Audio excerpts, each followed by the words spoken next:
In today's episode of True 911 Calls, an optometrist's wife's mysterious car crash death gets a fresh look after he is accused of fatally stabbing a girlfriend.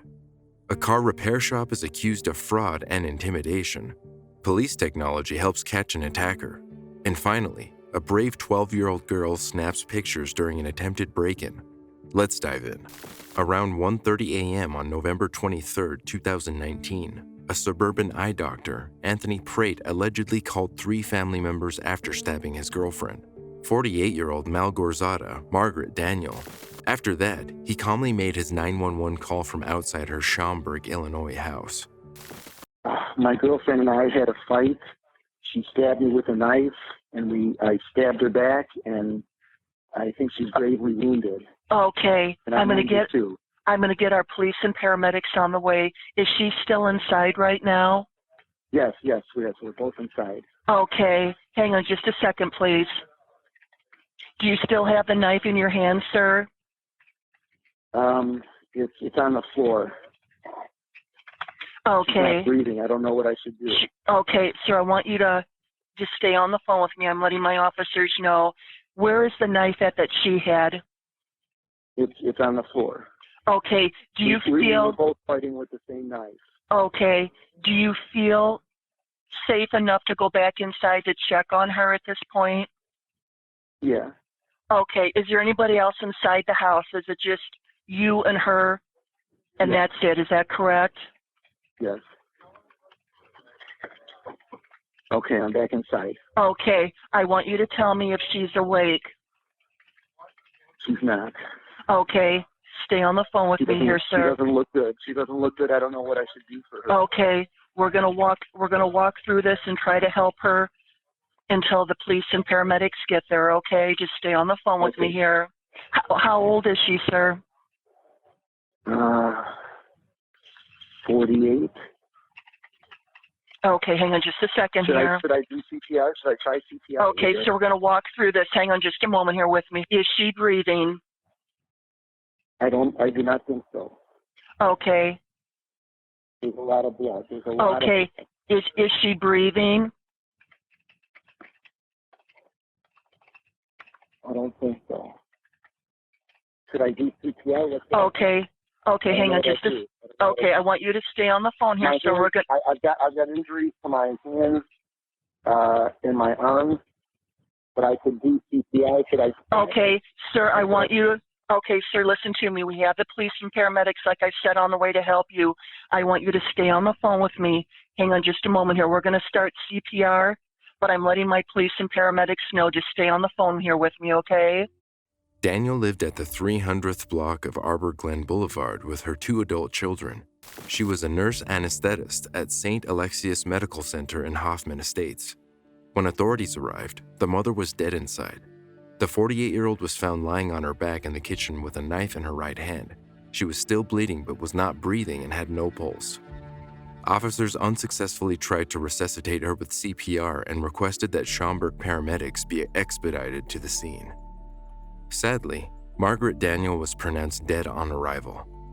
Meanwhile, the 55-year-old eye doctor from Algonquin was treated for cuts. The couple met on the online dating site Match.com about 4 months before her death. According to the victim's friends, Daniel had spoken about breaking up with him just weeks before. At a work party the November prior, Prate told friends and colleagues about how much he loved her, saying she was the one. He also claimed she was the first woman he had dated since the death of his wife. Many close to the nurse said they were taken aback when they saw pictures of Bridget Prate and her likeness to Daniel. They were shocked when they learned of the investigation surrounding the car crash his wife had reportedly died in. The night before, during a dinner party with 2 of the victim's neighbors, the topic of death was discussed by guests who met Anthony Prate for the first time that evening. The conversation appeared to upset him, and he left the room for a noticeably long period. When Prate came back, he seemed agitated. The doctor's agitation grew even further around midnight, leading into early Saturday morning. As the neighbors were leaving, Daniel apologized for Prate's behavior. He then told her that she didn't need to apologize for him. One of the guests texted the mother of 2 at 12:15 a.m., thanking her for the dinner. The next anyone heard from either of them was seemingly the calls Prate made after the stabbing. Margaret Daniels' boyfriend was later arrested and charged with first-degree murder. He had allegedly stabbed the victim between 20 and 30 times. The Cook County Medical Examiner's Office ruled Daniels' death a homicide from sharp force injuries. Her nursing colleagues created a fundraising page that had collected more than $45,000 to help her daughters with funeral costs. At the bond hearing, Prate's attorneys argued in support of the bond release, saying that the eye doctor has been a contributing member of society, that the criminal charge was based on a domestic incident, and that Prate had fully cooperated with police and investigators. Prosecutors also said the accused has been raising two children, ages 17 and 19, on his own since the death of his wife, Bridget Prate, in a car crash in 2011. He was held without bail. Then, once Prate became a murder suspect, the strange events leading up to the low-impact crash appeared differently. On March 1, 2011, paramedics arrived at the crash scene near the intersection of Pyatt Road and Willow Street. The couple's Nissan Murano was wedged between a tree and a wooden fence. Bystanders surrounded the vehicle while the eye doctor attempted mouth-to-mouth resuscitation on his wife, who had no pulse and wasn't breathing. At that point, her head was resting on the front passenger seat, with her lower body tucked under the dashboard. Medical response extracted Bridget from the vehicle, but she was pronounced dead at Sherman Hospital in Elgin later on. Anthony had been driving at the time of the accident. He suffered minor injuries, telling police the couple had been on their way to Crystal Lake to shop for a new television. They'd ordered a pizza for their two young children and left them at home. Bridget's death came less than a week after Anthony called the police, claiming that he heard his wife talking to another man about plotting to kill him. He stated further that his wife of nearly 20 years was having an affair and demanded the two be arrested. However, Bridget Prate told cops it was a misunderstanding, and the officers left the couple's home. The man accused of having an affair with Bridget turned out to be a friend who the woman was helping study for a real estate exam, and they were discussing procedures for when a homeowner dies. Days later came the mortifying crash where her body was found crumpled under the dashboard. Prate told the investigators that his wife unbuckled her seatbelt to look for her purse and water bottle just before he lost control of the vehicle, crossed the line of traffic, hit an oncoming car, then smashed into a tree. The pathologist assigned to the case said Bridget's injuries were inconsistent with a major collision and told police he believed she was dead prior to the time of the accident. He ruled the cause of death as undetermined. The autopsy report showed that the passenger had a fractured vertebrae in her neck, which couldn't have been the cause of death. She also suffered minor wounds on her body. Bridget's family hired a private investigator to investigate the case, and the retired Illinois State Police Master Sergeant found the case completely baffling. He said, "The lack of cause of death in a case like this is pretty rare," adding in most fatal car crashes, pathology and autopsy results usually determine the cause of death fairly quickly. Meanwhile, Daniel's friend recalled speaking to Prate at the work party about the accident. She said Anthony Prate told her he remembered very little, just that he walked away from a burning car. Police records showed the car never caught on fire. In December 2019, while awaiting trial for his girlfriend's murder, Anthony died from COVID-19 complications at Palos Community Hospital in Tinley Park. He'd been free on bond and wearing an ankle monitor while living at his mother's home in Tinley Park before being hospitalized with COVID-19. If you want to hear more true 911 calls, don't forget to hit that like and subscribe button to be informed of all my new content. Harris County Collision. A repair shop located at 16210 Clay Road near Highway 6 has been reported and accused of multiple cases of theft, threats, violence, and allegations of insurance fraud. Harris County 911, what is the location of your emergency? 16210 Clay Road. 16210 Clay Road, you need police, fire, or EMS? Police, immediately. Your name? And your phone number? Okay, and how can I help you? I'm in my car right now, and I'm at the mechanic. I've already paid for the car, and now they're trying to tell me I didn't pay. I'm in a situation. Is that him I hear in the background? I fear for my safety right now. I feel like I'm sure I'm gonna get shot or something. Why you feel like that? There's these people all around me. They like trying to yell and stuff.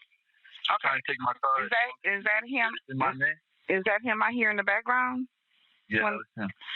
Okay. Do you see any weapons? No, but I feel like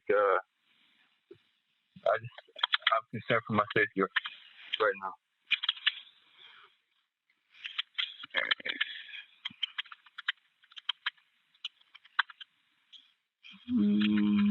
Do you have your receipts? Yes. Represents you pay for service. To be on his vehicle. Has receipt. I mean, the car's not even cutting on. I requested an engine replacement. Mm-hmm. I don't know if they replaced the engine or not because I can't. The car won't even turn on. So you paid for it and it's still not even working. Yeah, it's not even working. And now they're trying to get extra money from me. Mm-hmm. Something I didn't pay when I did pay. And yeah, they're surrounding my car right now. I feel very concerned for my. Okay, so the doors locked? The doors are locked. Okay. I have the windows rolled up, but they have another key to it, and they're surrounding my car right now. I'm very worried. I'm very worried for my safety right now. I really need someone to come out here, so.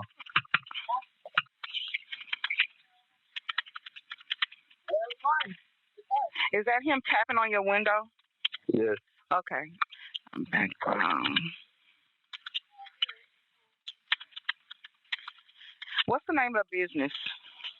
Harris County Collision. Harris County Collision? Yes. Okay, so the employee, how many of them are surrounding your vehicle? It's like 3 or 4 of them. So there are 4 or 3? Which one? There's 1, 2. There's 5 of them. 2 of them are going back inside. And 5 white, black, Hispanic, or Asian? They all look Hispanic.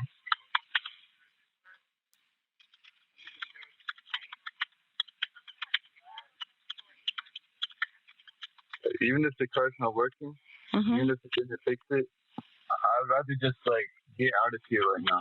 Like I just want my car out of here, away from them, and I want to get away so I don't have to come back here. On his vehicle, which is still not working. Rep has receipts. Smell. It's here in the background. Yellow that rip and banging on window. Tapping on vehicle window.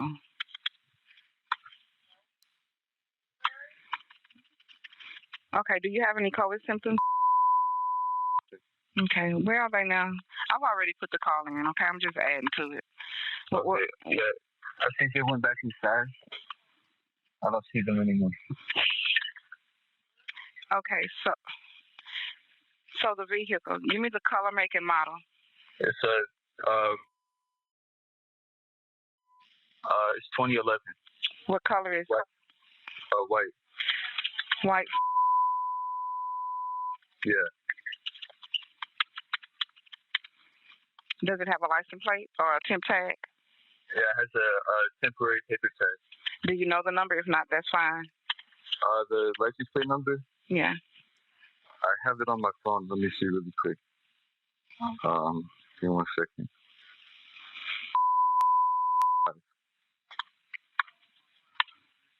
All right, so that call is in. An officer will be out, okay? Do you have like a time estimate? No, we don't. I called like 10 minutes ago, but then it was just like concerned about my car. Now it's like a safety concern at this point. I'm worried they're gonna try to like pull me out of the car or like hurt me or something. Okay, so if they go get a key and attempt to unlock the door, call us right back and let us know what's going on, okay?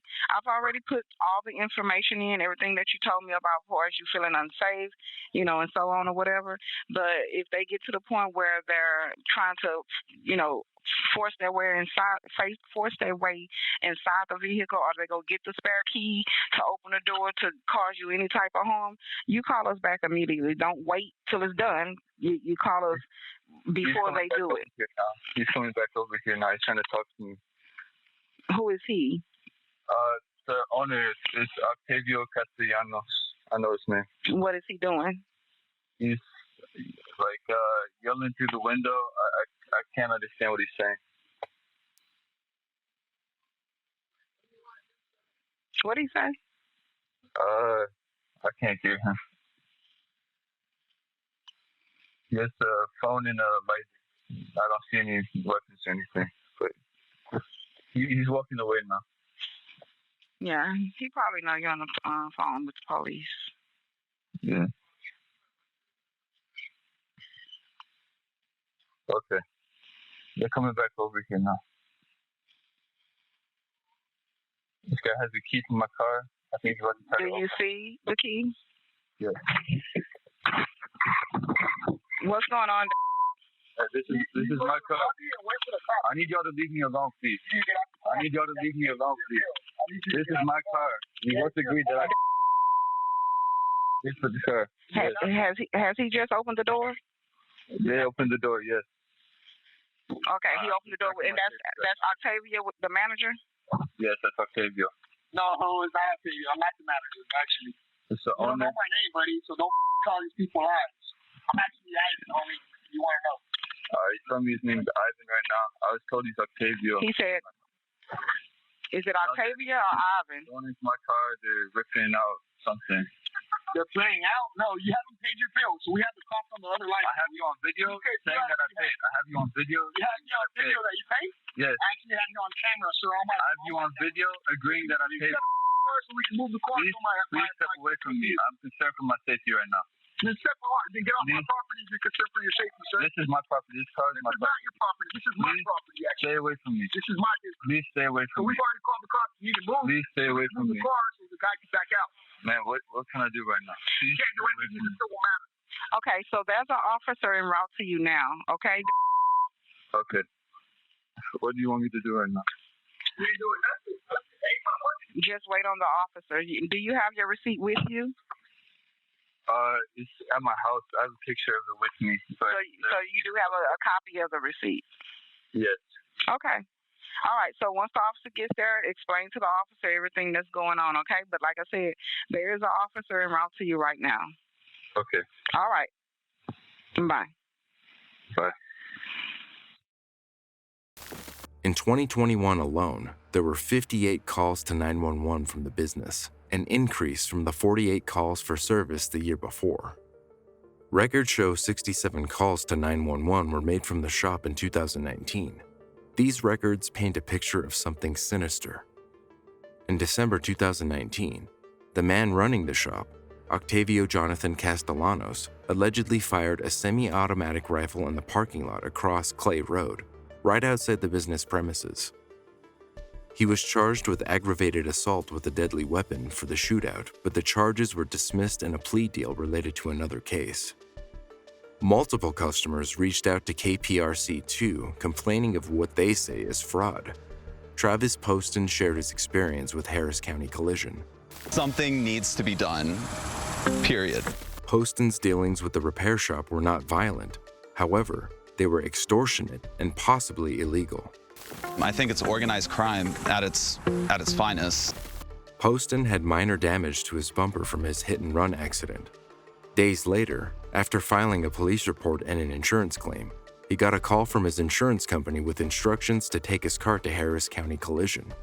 I had to take my car to their shop, which was on Clay Road, to get it adjusted. They already had paperwork drawn up, and I was like, okay, this must just be standard protocol. Crystal Walter received a similar phone call a few days after her accident. Somehow they're getting access to your name, your car, your insurance. They have all this information. Walter's wrecked vehicle had already been towed to the nearest repair shop after the wreck, but she said the caller had told her they needed to move it to a preferred collision center in order to make the process move quicker. We're going to have your car transferred to one of our preferred collision centers, and so I signed the PDF forms. Fred Lohman with the National Insurance Crime Bureau said he'd seen this before. He said, "They're going after the money. Repair shops tricking consumers into signing paperwork to authorize the teardown of their vehicles. Once the customer realizes they were tricked, it's usually too late." That your car is in 150 pieces. Weeks later, both Crystal and Travis said their insurance companies told them they never made those calls, and Harris County Collision demanded thousands of dollars to release their vehicles. $4,015. First, they came at me with the $1,900, and I said, no way. In July, KPRC2 investigates went down to Harris County Collision and asked about customer complaints accusing the shop of pretending to be an insurance company to get their business. Initially claiming to be in charge, a shop worker denied all the claims. It's your story that no one from Harris County Collision ever called him and said, bring your vehicle here. We would never do nothing like that. Days before the story aired, the company closed the Clay Road location and moved to a new spot in Katy. According to court documents, deputies found several stolen vehicles at the shop. Marshals arrested Castellanos. However, his arrest had nothing to do with the allegations of insurance fraud. According to Lohman, while consumers have filed police reports and civil claims, finding local law enforcement agencies to investigate the fraud is not easy. Lohman argues law enforcement can and should get involved. It usually takes special units or investigators to invest the time to work the complicated cases.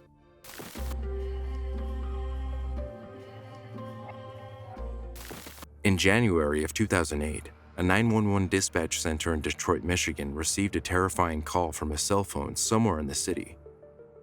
In an unconventional case of pocket dialing, the dispatcher began to hear something unnerving coming from the other end of the line.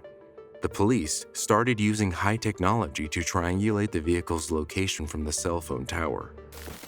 What's your emergency? Are you going to kill us? Let us go. Hello? Hello? Are you going to kill us? Well, put us in the trunk. No, not for you. What about afterwards? There is no afterwards. Yeah, something about he's going to go to prison forever. Something about them having sex. Something about a murder weapon. You think about any violence. Where are you? He's doing something to her right now. I don't. Ma'am, give me an address. Where are you at? Emergency 911, where's the problem? East Point 911. Hello? Well, I have that 911 call again. Longitude and latitude's changed now. I can hear her crying in the background. We're checking anything suspicious around these houses, anything in the street. I'm not trying to sneak out. She just said I'm not trying to sneak out. And she's crying. I know I did it. Don't punch me, please. Don't punch me, please. I know I did it. I know I did it. I'm so talking. I just lost a call. Last thing she said was, please don't punch me. I know I did it. I've got new coordinates. Oh. He's hurting her right now. They got to be stationary right now because I'm listening to him rape her. They're talking about turning on the hazard light. Pulling up on one flashing on Edward. It's red. I'm not the door.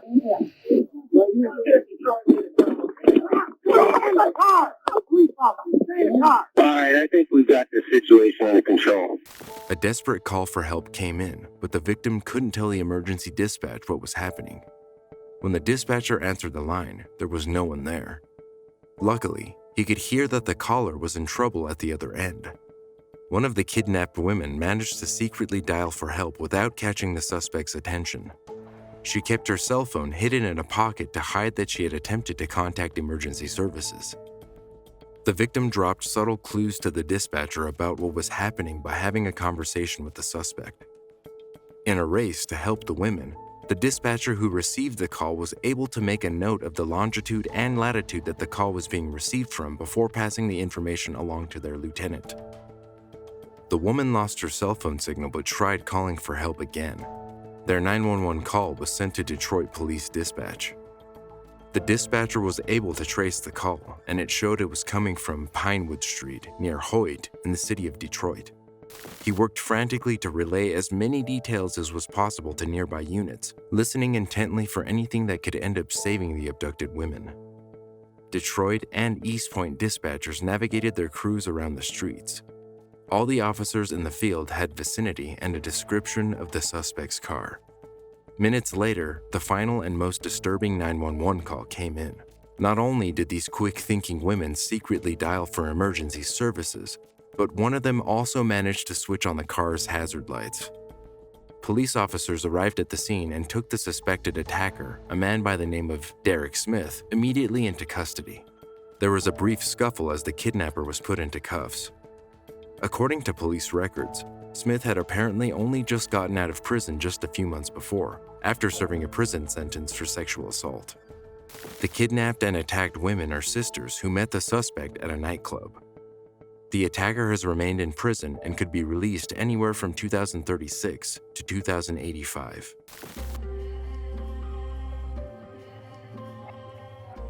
In late August 2015, a 12-year-old girl from Auburn, Massachusetts, made a speedy decision to grab her cell phone and dive into the closet as a man tried to break into her home. She dialed 911 for help while recording videos on her cell phone. 911, the signs you're recording. Where's your emergency? There's a guy trying to break in, and I don't know what to do. There's just a random guy, and he kept knocking at my neighbor's one line. And he's kept tugging at the back door, and he's trying to get in. Yeah, and he has no car, and he's trying to break in. And I'm home alone, and I don't know what to do. And how old are you? I'm 12 years old. And do you have a description on the person? He's wearing a red Auburn t-shirt, and he's wearing a hat, and he has a rag in his back pocket. A red Auburn t-shirt? Yeah, it says Auburn on it or something. He's sure? Is he at the front door or the back door? He's going everywhere trying to get in. He's what? He's trying to get in everywhere. Hold on a minute, please. Where are you right now? I'm in the closet. Can you hear anybody or? No, I snapped some pictures of him, and he's trying to break in. Did he? No, he knocked on the door first, then he went to the neighbor's house, and then he kept trying to knock on the back door and tug at it, and then he's banging on the garage. I don't know what to do. Can you hear anybody in the house? Are you upstairs or downstairs? I'm upstairs in the closet. I'm in a little girl's closet, and I'm trying to hide, and I don't know what to do. All right, and where are your parents? My mom was coming home. My mom's coming home from work, and she's almost here. I don't know what to do. Okay, just stay on the phone with me. The crews are getting there. I'll tell you when to go out.